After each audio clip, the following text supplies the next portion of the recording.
Hi, this is Ian with Sterilizer Autoclave Solutions. Today we're looking at the drain valve assembly on Tuttnauers. So this drain valve, it is located right here. Your unit should be drained on a weekly basis. To drain this, you should just be able to turn this counterclockwise and it will come off. There are two O-rings that are located on this drain valve. These can start going bad. When they go bad, you can replace just the O-rings. If your threads get stripped out, you can buy a drain valve assembly complete. The drain valve assembly complete comes with a new shank on the inside. To replace that, there is a 9/16 and a 13/16.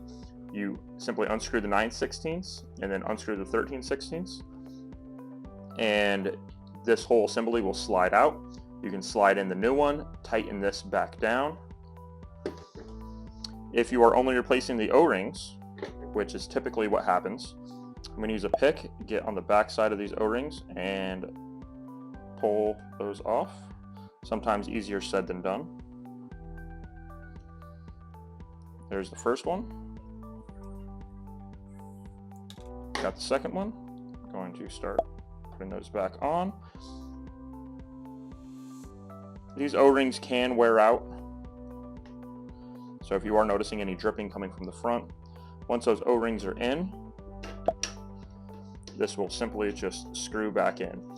If you have not opened the drain or pulled the whole assembly out in a long time, it can get stuck there, so you might have to use a pair of pliers and actually pull out on the front part of this assembly. It is that back O-ring that is catching. If you have any questions replacing your O-rings or your drain valve assembly complete, please give us a call. 704-966-1650, option 3 for free tech support. Thank you.